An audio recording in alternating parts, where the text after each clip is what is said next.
तो अर्ज किया है कि यदि आप हाथ पर हाथ धरकर बैठे रहेंगे, यदि आप हाथ पर हाथ धरकर बैठे रहेंगे तो अच्छा वक्त भी टांग पर टांग रखकर बैठा रहेगा, इसलिए आपको मेहनत करनी होगी। Welcome back to my all students, विभिन्न वेदी फिजिक्स क्लासेस के इस दबंग सेशन में, दबंग बैच में हम आपका हार्दिक स्वागत करते हैं। तो क्लास 12 फिजिक्स के अंतर्गत चैप्टर नंबर 3 विद्युत धारा के अंतर्गत आज का जो अपना टॉपिक रहने वाला है, सेलों के समांतर क्रम संयोजन को हम लोग सीखेंगे।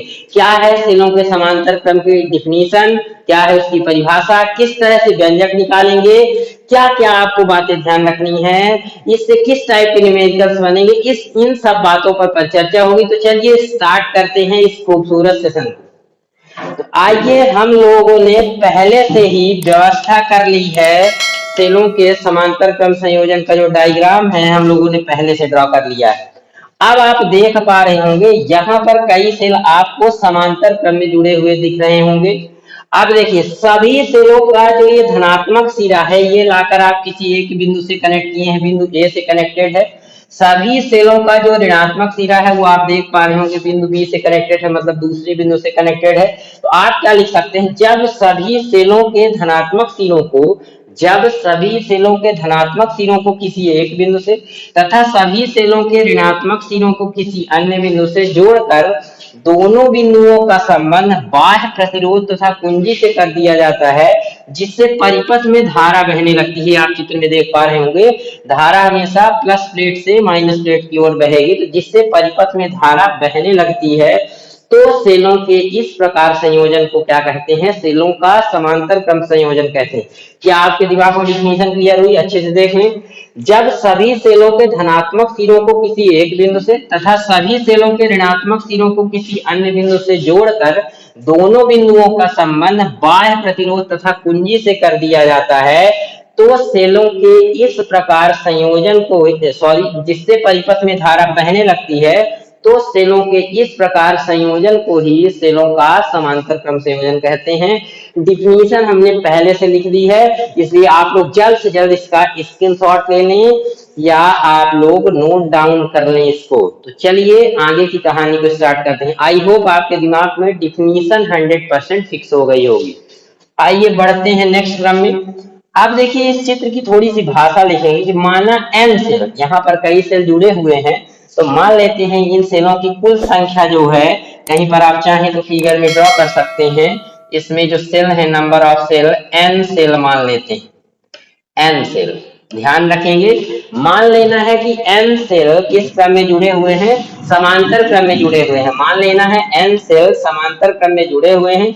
माना प्रत्येक सेल का विद्युत वाहक बल आप देख पा रहे होंगे ई ही मानना है, तथा आंतरिक प्रतिरोध स्मॉल आर मानना है। तीन चीजें आपको माननी होगी। तो चलिए आइए स्टार्ट करते हैं सेलों के समांतर क्रम संयोजन के लिए सूत्र। बड़ा ही सिंपल सा सूत्र है कि माना n cell, small n cell, n का मतलब नंबर ऑफ सेल है, कितने भी हो सकते हैं। माना n सेल समांतर क्रम में जुड़े हुए हैं, माना n सेल समांतर क्रम में जुड़े हुए हैं,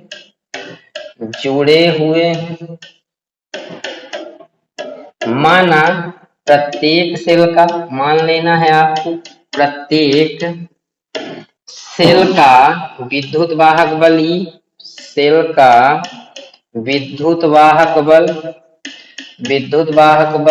E तथा आंतरिक प्रतिरोध कैपिटल R है, आंतरिक प्रतिरोध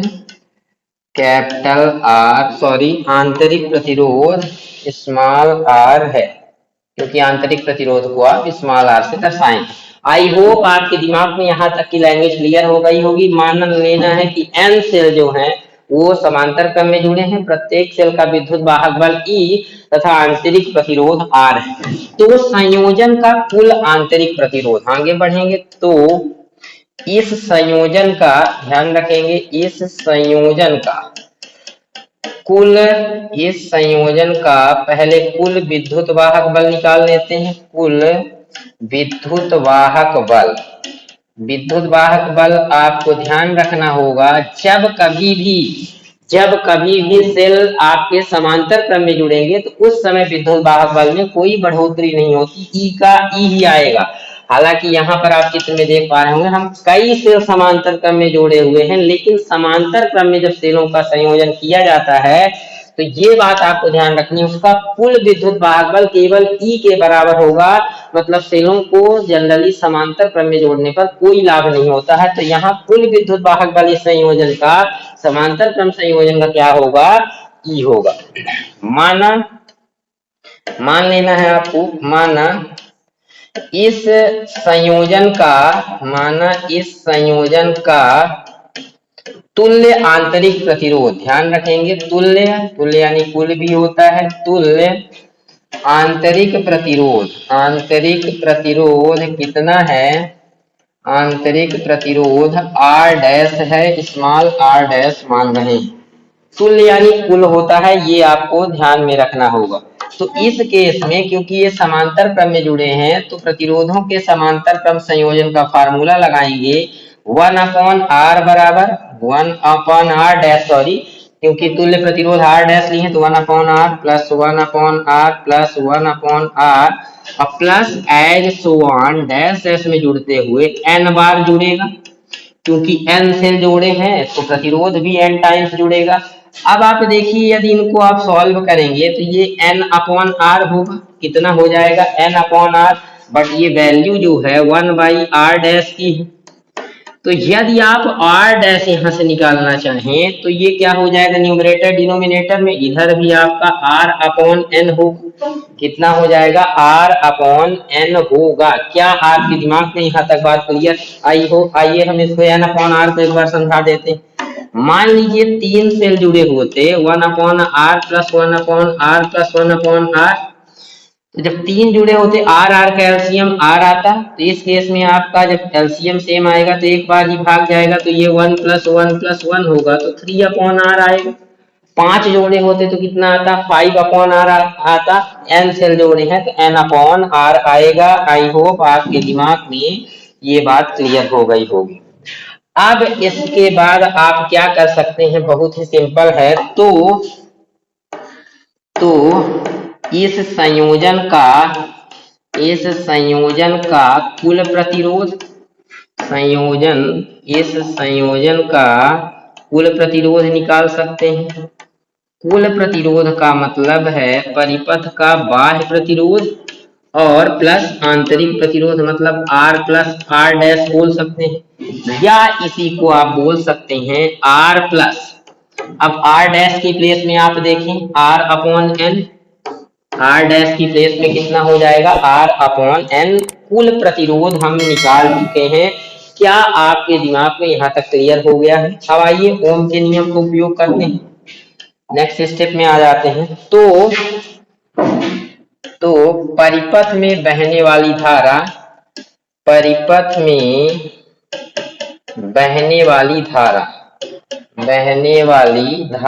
धारा का सूत्र अप्लाई करेंगे I बराबर, अब आप देखें ओम के नियम से V/R होता है, I बराबर ओम के नियम से विभवांतर बटे धारा, लेकिन यहाँ पर आपको विद्युत वाहक बल यूज करना है।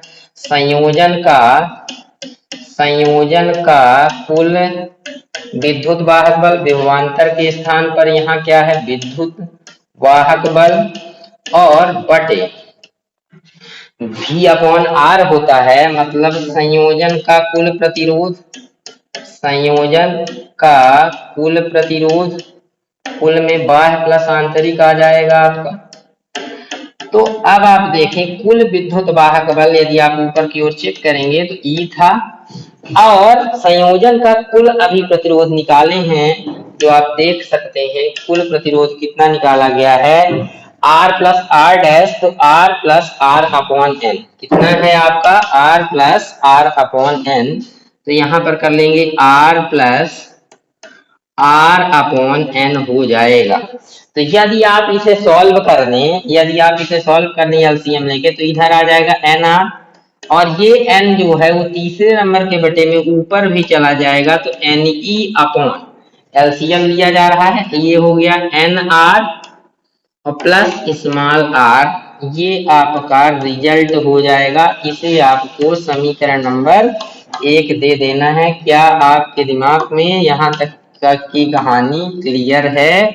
तो आई होप यहाँ तक आपके दिमाग में फिक्स हो चुका होगा। एक बार इसको और देखें, ये n का मल्टीप्लाई एन आर हुआ, ये आर सेम ही रहे क्योंकि इसके अपॉन में n है, और पूरे के अपॉन में n होगा। n तीसरे नंबर के बट्टे से ऊपर चला जाएगा तो N E upon N R plus R हो जाएगा। समीकरण 1 ही ध्यान रखना है, समीकरण 1 ही सेलों के समांतर क्रम संयोजन, सेलों के समांतर क्रम संयोजन में बहने वाली धारा के लिए व्यंजक है। ये आपको ध्यान में रखना है, बहने वाली धारा के लिए सूत्र है, धारा के लिए सूत्र है या व्यंजक है, जो भी आपको कहना हो। इस तरह से बहुत ही इजी तरीके से आप लोग आई की वैल्यू निकाल सकते हैं। अब हम लोग बढ़ेंगे विशेष स्थितियों की ओर। जिस तरह से श्रेणी क्रम में विशेष स्थितियां पढ़े थे, तो विशेष स्थितियां या स्पेशल केसेस इसको कहेंगे, विशेष स्थितियां, स्पेशल केसेस, विशेष स्थितियां।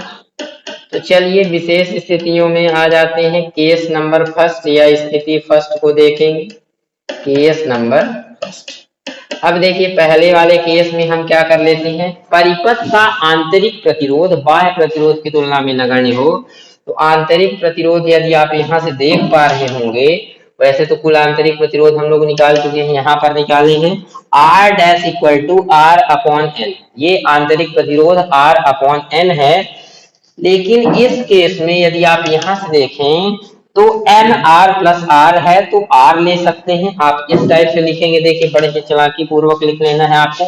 यदि, बहुत ही सिंपल तरीके से लिखेंगे, यदि small R double less than, small R double less than बहुत ही छोटा हो एन आर से, या इसी को ऐसा भी बोल सकते हैं, देखिए एन आपका मल्टीप्लाई में है तो इधर आएगा तो क्या हो जाएगा डिवाइड में, R upon N, R upon N हो गया, एन को इधर से इधर ला लीजिए, R upon N double less than है कैपिटल आर से। कहने का मीन्स यदि परिपथ का आंतरिक प्रतिरोध बाह्य प्रतिरोध की तुलना में नगण्य हो, ना के बराबर। ये देखिए आर अपॉन एन ही तो कुल आंतरिक प्रतिरोध था, आप अभी पहले पढ़ चुके हैं। तो ये आपका बाह्य प्रतिरोध है, तो परिपथ का जो आंतरिक प्रतिरोध है बाह्य प्रतिरोध की तुलना में नगण्य। तो समीकरण आगे बढ़ेंगे, तो समीकरण 1 से, तो समीकरण 1 से कितना हो जाएगा अच्छे से देख लें, आई बराबर, तो समीकरण 1 से आई बराबर एन ई अपॉन, अब आप देखें आंतरिक प्रतिरोध को आपको स्मॉल आर को 0 मान के चलना है, तो N E upon N R और प्लस आपका 0 हो जाएगा क्योंकि आंतरिक प्रतिरोध की जगह में 0 रखना है। अब आप खुद देख पा रहे होंगे n से n कैंसिल, तो कितना रिजल्ट आएगा E अपॉन आर। इसको आप शब्दों में कह सकते हैं एक सेल से बहने वाली धारा, एक सेल से बहने वाली धारा, एक सेल से बहने वाली धारा। इसे बल्कि आप चाहें तो इक्वेशन सेकंड कर सकते हैं। तो यहां से साफ साफ स्पष्ट है कि यदि आपका परिपथ का आंतरिक प्रतिरोध, यहां से बिल्कुल साफ साफ आप लिख सकते हैं कि यदि अर्थात यदि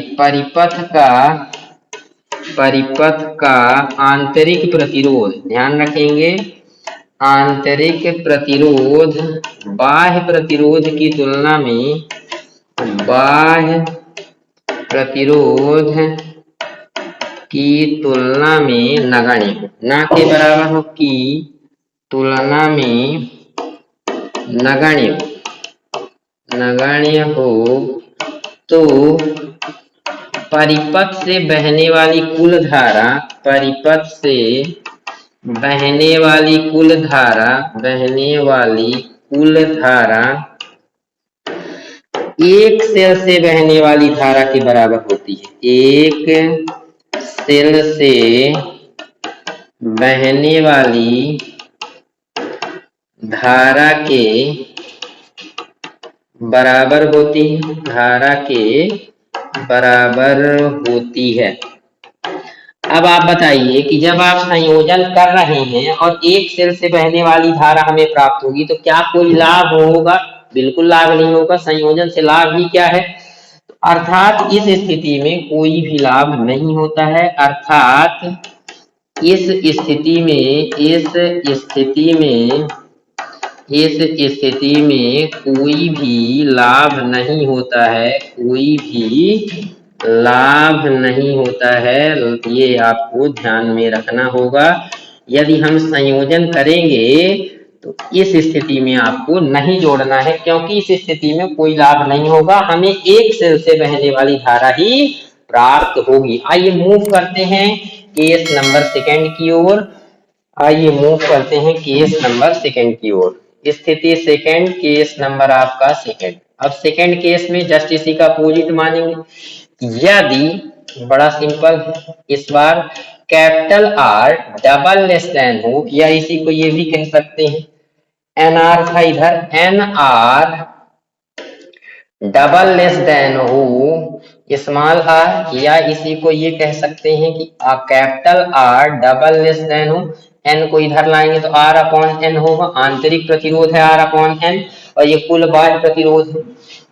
तो वो समीकरण एक से बढ़ेंगे, तो समीकरण एक से बढ़िए, समीकरण एक से। इस बार आपको क्या करना होगा, ध्यान रखेंगे, स्मॉल आर को 0 मान के चलना है। तो कितना रिजल्ट आ जाएगा, आई बराबर समीकरण एक में रखेंगे एन ई अपॉन, ध्यान रखेंगे, एन ई अपॉन, और आपको इस बार कैपिटल आर 0 रखना है तो स्मॉल आर आ जाएगा। यहाँ पर एन ई अपॉन कितना आ जाएगा, स्मॉल आर, क्योंकि एन आर की जगह में 0 रखना था और आपका रिजल्ट था आई बराबर, ध्यान रखेंगे, N E upon N R plus R था। तो जब आप इसकी जगह में 0 रखेंगे, एन आर की जगह में, या ये कहें कैपिटल आर की जगह में 0 रख देंगे तो स्मॉल आर बस बचेगा आपका। आप इसे ऐसा भी लिख सकते हैं N into E upon R, या इसी को एन गुणे ई अपॉन आर क्या है, एक सेल से बहने वाली धारा, एक सेल से बहने वाली धारा, एक सेल से बहने वाली धारा है आपकी, बहने वाली धारा। इसे आप समीकरण दे सकते हैं 3, ये आई बराबर। तो यहां से क्या क्लियर है, यदि परिपथ का बाह्य प्रतिरोध, यहां से क्लियर है कि यदि, अर्थात यदि परिपथ का, ध्यान रखेंगे, परिपथ का बाह्य प्रतिरोध किसके, आंतरिक प्रतिरोध की तुलना में नगण्य हो, आंतरिक प्रतिरोध की तुलना में, ध्यान रखेंगे, की तुलना में नगण्य हो, ना के बराबर हो, नगण्य हो, तो परिपथ से बहने वाली कुल धारा, परिपथ से बहने वाली कुल धारा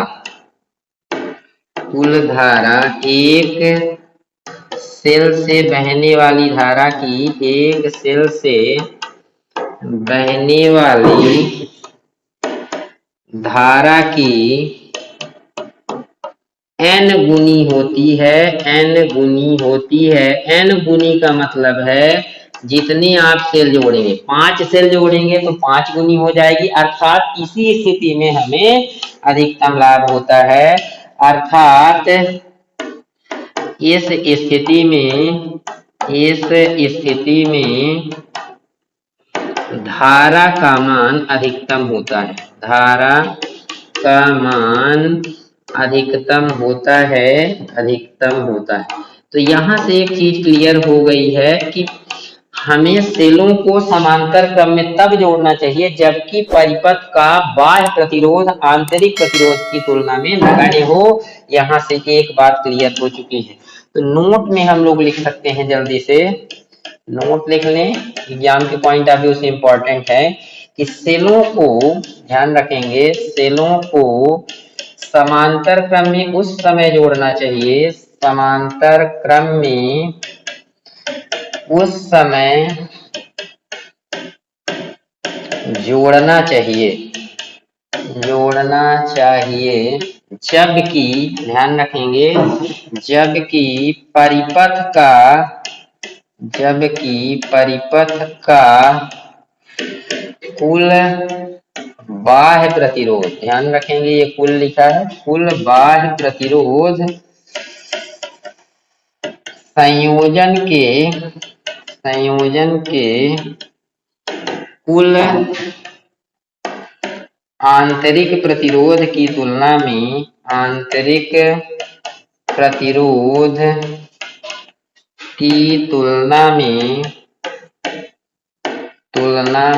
नगण्य हो।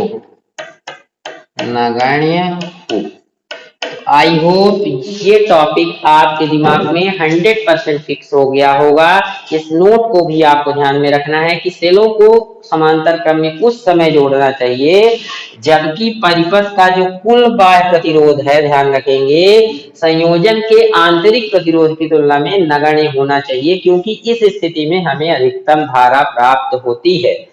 तो ठीक है, इस तरह से आज की क्लास ओवर होती है। नेक्स्ट टॉपिक में सेलों के मिश्रित क्रम संयोजन को लेकर हम उतरेंगे। कुछ बच्चों को उस टॉपिक में डाउट भी है, टेंशन ना लें, मैं उस डाउट को खत्म कर दूंगा पूरी तरह से और आपके दिमाग में 100% फिक्स कर दूंगा। तो ठीक है, मिलते हैं नेक्स्ट वीडियो में। ठीक है, पढ़ते रहें, मुस्कुराते रहें, धन्यवाद।